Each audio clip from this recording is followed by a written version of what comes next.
In this video, I want to talk about the one thing that you can do to level up your finances starting today that many people are just missing out on or sleeping on or just don't really care about it, and that is to budget. For context, my name is Chris. I've been an accountant for 10 years, and I talk to people every single day about their personal finances. And I'm making this video because too many people out there either don't know what to do when it comes to their personal finances, don't know how to start, don't want to start, definitely don't want to budget, etc. So if you fall in the bucket of those people, this video is for you. Creating a budget is literally the first thing that needs to happen when you're creating a financial goal, or when you're starting to level up your personal finances, or you're finally starting to look into your personal finances. It's the foundation that starts everything for your life, and quite honestly, not enough people are doing it. And this isn't going to be some video to tell you that budgeting is easy either. It's actually can be a little tedious, especially in the beginning.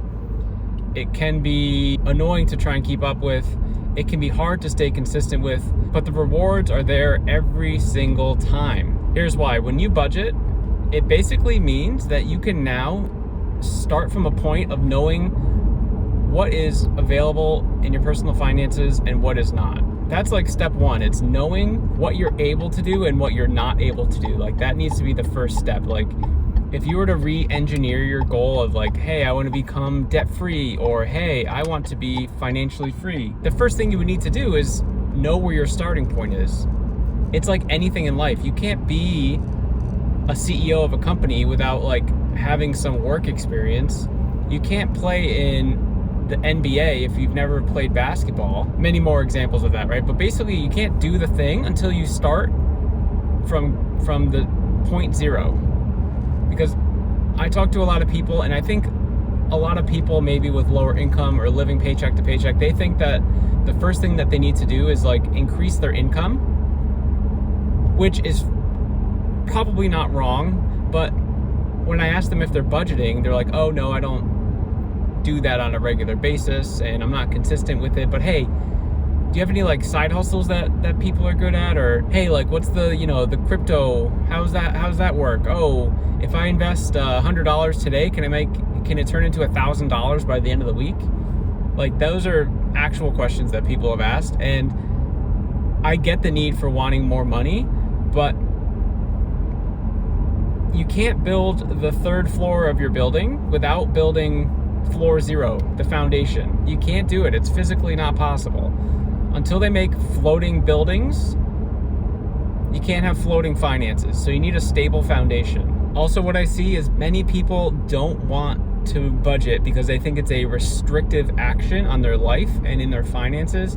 And that couldn't really be further from the truth. Budgeting is a way to show intentionality with what is a priority in your life. So let me explain. A budget helps you understand where you're spending your money, first of all, and then from there you can sort of adapt to the most important things in your life. So if you find that you're going to restaurants and you're spending $500 eating out every month, you probably want to sit back. Like, if you have any sort of financial goal that you want to reach, like paying down debt, like investing for your retirement, if you have any sort of financial goal, like maybe you would want to reallocate some of that $500 and put it towards a financial goal instead of just wasting money on eating out, especially if you're living like paycheck to paycheck, right? So that's just like one small example. But budgeting doesn't have to be restrictionary. It's just to be used as a guide of how you should be spending your money and where your money is being spent. A good like back of napkin sort of calculation is the 50-30-20 budgeting rule. And basically what this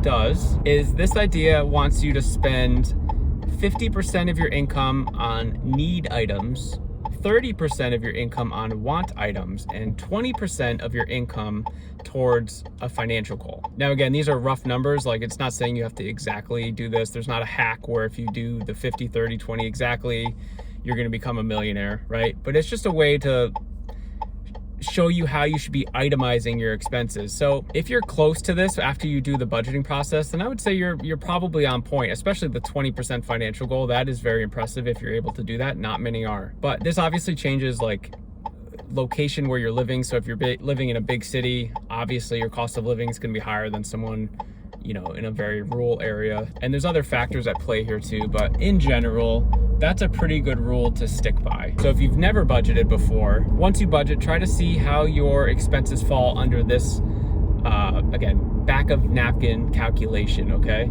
But too many people just sit there and complain about their life. They complain about it being someone else's fault. And if you've never budgeted before and you're poor or you're living paycheck to paycheck, then it's your fault. Because the first step is literally just taking effort. Actually, the first few steps, it's just effort, and it's just like being consistent. Anyone can be consistent and anyone can put in effort. So if you're not putting in effort, then that just means you don't care. And I have a saying where it's like, if you don't track something, then you don't care about it. You can't possibly care about something if you're not tracking it.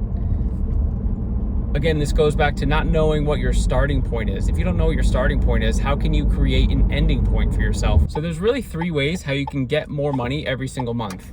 Way number 1 is you make more money, right?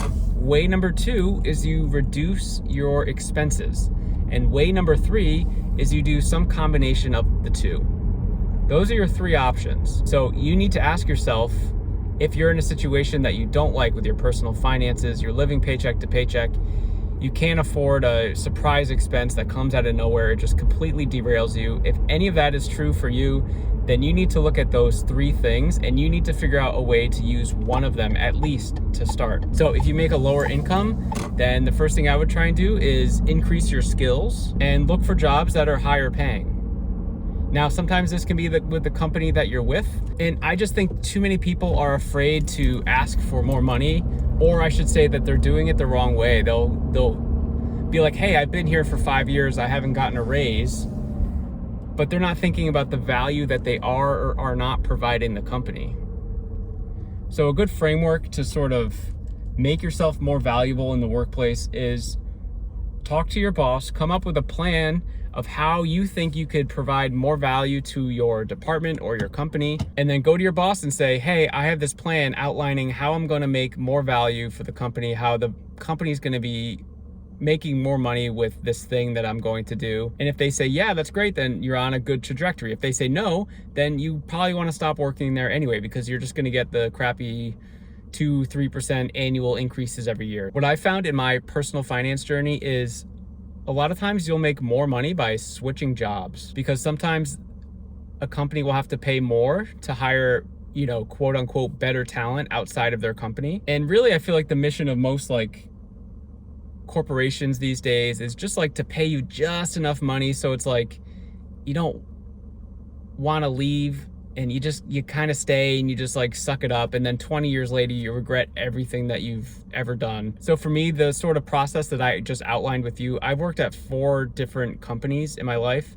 2 of them were great with like, yeah, this is actually great, you're gonna try and provide more value by doing these things, let's build a path to how you can grow to the company. And 2 of those were ones that were like, that's not really an option at this company at this time. And then I'm like, all right, well, see ya. Like, I have financial goals. I'm not just gonna accept the fact that you're gonna give me a 2 or 3% raise, which barely, maybe sometimes covers inflation, barely, right? So just some things for you to think about. And I'm uploading daily videos onto YouTube, all sorts of stuff about personal finance, like the budgeting topic we just talked about, or other mindset strategy items. So make sure you comment below and let me know if you found this valuable at all, or the next sort of topic that you would want me to cover. I'll see you in the next one.